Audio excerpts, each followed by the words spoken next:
this concludes then the pledging ceremony where various political parties and independent candidates had actually pledged to abide by the Electoral Code of Conduct. But I mean, quite earlier on, something very interesting had happened. As various political parties went onto stage, their banners and their emblem was actually shown on the big screen. But when it came to independent candidates, that was not the case. And of course, various independent candidates were not happy about this, particularly Anele Mda, who's actually running in the elections. She had said that it's not fair that the IEC is actually doing this to their various independent candidates, leaving egg on the face of the commissioners and the IEC. But let's just actually take a particular, a listen to that very bite. Where's my photo? I can't know. Where's my photo? Ladies and gentlemen, the IEC officials and the board and everyone else that is here, I greet you all this afternoon. Where is my photo, IEC? No, I can't. No. The one that is registered to be on the ballot. People are not going to see this on the ballot. Where is my photo? The other political parties have been having their banners there, their logos.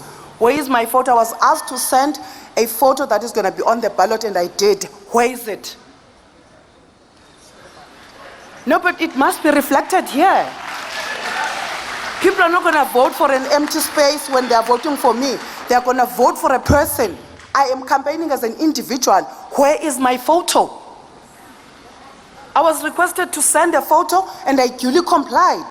I was asked twice. I never complained. I complied. Where is my photo?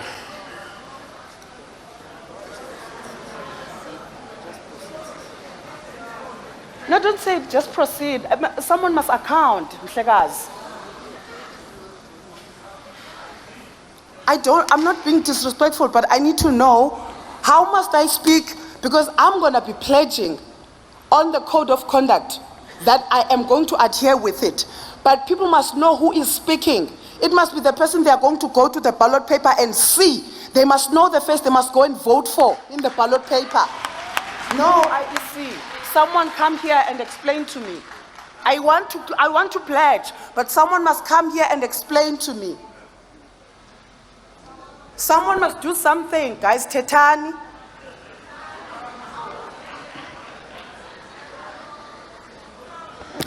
Anele, you make a good point.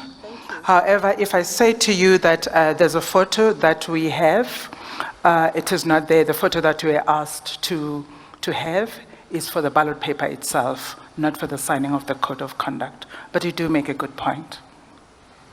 And because of that, I say to you, I am sorry that we have not met your expectations, but we will help you have your photo. Of course, that was independent candidate Anele Mda raising her dissatisfaction with the IEC over that matter, saying that when she came up here to sign her pledge, independent candidates were not reflected, and therefore you have the IEC's commissioner there, Dr. Masuku, also just apologizing on behalf of the commission. But of course, as SABC News, we are not only seized with this news story of the day, there's also that story of the former Speaker of the National Assembly and former MP Nosivio Mapisa-Nqakula being granted bail. We'll just get reaction to that and of course deal with the matters of the day. I'm joined by DA leader John Steenhuisen. You're one of the first parties that actually called for the removal of the speaker. She's out now. We've got this issue where she's granted bail. Your reaction as a DA? Well, obviously the legal process must be followed, and if she's granted bail, that's fine. I'm just glad that she's no longer the speaker, because I think there's been enormous damage done to the image of the institution of Parliament by having someone at its apex who is so deeply and fundamentally compromised. And so I'm glad that she's resigned. I think we need to now elect a new speaker. Parliament is competent to act until the 29th. We need a speaker, and we need to start to work to restore the integrity of Parliament after this very, very damaging scandal. Mr. Steenhuisen, there's also another issue, just coming back to matters of the day and the elections. I just want to highlight this issue that apparently the DA took the IEC to court over its voters in Perth who need to go to Canberra to vote. Perhaps explain the need to vote in Canberra and not in Perth. Well, what's happened is that there's a significant inhibition of the rights of overseas voters to be able to vote. So, for instance, if you're in a place like Australia, you can only vote in Canberra, which is very, very far distance from places where most South Africans or ex-South Africans are staying, in Brisbane, on the Gold Coast and the like. We have said let's rather decentralise those voting stations and make it easier for people to be able to cast their vote overseas. Most other countries allow overseas votes in by postal vote, and I think that what we're wanting to do is to have the principle that it should be as easy as possible for any South African, wherever you are in the world, to be able to cast your vote in an election. Briefly, in just 30 seconds before I bring other people in, how important is this pledging ceremony to the DA? It's very important to us because we are a party of the rule of law, and we believe you cannot have a free and fair election in an environment where rules are broken, where there's intimidation and violence. So we've pledged today, and we hope the IEC is going to hold everybody to this pledge today, to the letter. Thank you so much, leader of the DA there, Mr. John Steenhuisen, a lady that we just played a clip earlier on. Before I bring our political editor in, just briefly, 30 seconds, you're an independent candidate, Anna Lemda. You weren't happy with the processes of the IEC, but the IEC has apologized to you and pledged to actually fix the error. Thank you, Naledi, and thank you to your SABC viewers. I think first of all, we must commend the IEC for the success of this event today.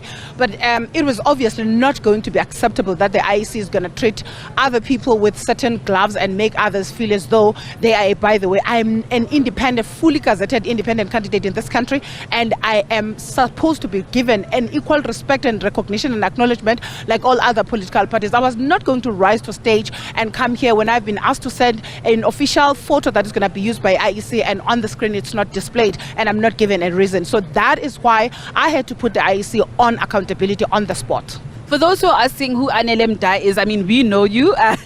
You were active in your youth days in the ANC Youth League. Correct me if I'm wrong, you also went to COPE, and now you're standing as an independent candidate. Why is it important for Anna Lemda to actually stand as an independent candidate? The good thing that we must say about our democracy is that 30 years later, it has given us an opportunity to honestly and truthfully do a reflection of where we are as a country. And when we're doing this reflection, Naledi, it requires that we do a reflection both in party and outside of party. And myself, as a person who has been a political activist for a very long time and within parties, it has come to a time where I've now realized that there is absolutely nothing that valuable can be offered by political parties in this country that is not about them, that is centered around the people of South Africa. And my rise is really about a grassroots representation of the people, where people will have a voice and where people will be able to speak on their issues without having to be curtailed by the party political hegemony that has been over this country since we started seeing the dispensation of our democracy. So my understanding is that you are contesting in the provincial elections, and you also be contesting for those regional seats, the compensatory regional seats in the National Assembly. Absolutely. I'm contesting to go and serve South Africa in the National Assembly. Remember, it's a 2.0. I'm going back for the second time because I resigned the other time, and I resigned from a political party, not because I was pushed, not because of anything, simply because of my conscience that could not let me continue to serve in the National Assembly when I knew that at the time we were no longer to be entrusted with the responsibility because we were not doing anything that was about the people of South Africa. Hence, returning to Parliament as an independent candidate for me is a call to serve, where I'm saying I'm willing to put myself in public scrutiny for the people of South Africa to see me for who I am and offer me an opportunity to go and serve and see what is it that I'm able to offer the people of our country. Anele, thank you so much for your time. And just lastly, let me just bring in the picture and into the frame our political editor, Mzwandile Mbethe. Of course, you saw him earlier on speaking to the ANC's first Deputy Secretary General, Ms. Nomvula Mokonyane. We'll just be wrapping up, the order of the day and the issues of the day. Mzai, the ballot papers are going to be long. The first one has 2 columns, and of course the others don't, but 3 ballot papers. And the first party on the ballot paper will be the Alliance of Citizens for Change. Yeah, well, it's quite interesting, and I think our democracy, as it's been maturing, also has been giving us things that perhaps will become very difficult to manage, because I've been sitting here looking at all these parties. Obviously I can't judge them, because they believe they represent constituencies, but the fact of the matter is that it would be a bit difficult for the ordinary South African to choose who to vote for, given that the list is long. But maybe they spoiled for choice. Maybe let me put it that way. Let me look at the positive aspect and not only think about me and the logistics. So this is part of what we fought for as a country, as a democracy. We said we want the diversity of views, we want the freedom of expression. That's exactly what's happening. So it is happening in practice. So clearly, logistically, yes, there will be challenges here or there, but this shows that South Africa's democracy is maturing, or actually has matured. And talking about South Africa's democracy maturing, today at 4 p.m. the IEC will be filing its answering affidavit at the Electoral Court. Remember, the MK party on Tuesday had filed its papers objecting to the objection that was upheld by the IEC that its former President Jacob Zuma will not stand as a candidate of the MK party. Quite interesting. Obviously, the MK party and former president has a right to object and lodge papers. But from the casual reading of the situation, the IEC appears to have followed basically the law, because in terms of someone who has been convicted for more than 12 months and has not finished the 5 years is not eligible. And also with former President Zuma, so there are also other things. For example, he can't be president anymore, even outside of this as a parliamentarian, because he has served his 2 terms. Remember, even if you did not finish your term, someone else finishes your term, the Constitution basically says that term is taken as if you served it. So there are a number of issues.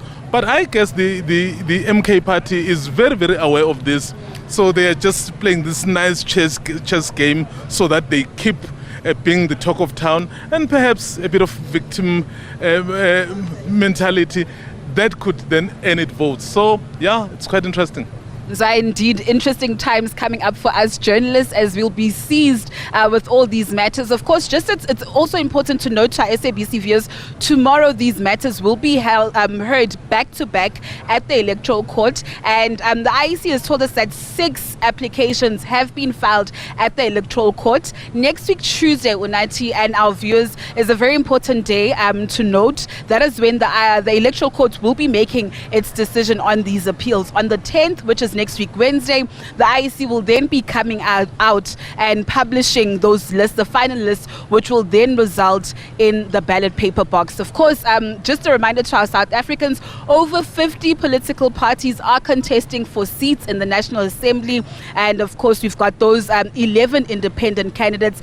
The number is not final as yet, because remember, we have to wait for next week, Wednesday, where the IEC will publish the final list. And of course, as the ceremony actually took place, where these political parties were contesting for the National Assembly, those political parties who were contesting for the provinces or for those provincial legislatures, the same actually took place in the various IEC provincial headquarters. So from us, Team SABC, all the way here in Gallagher Estates, of which this will be now the New Rock Centre.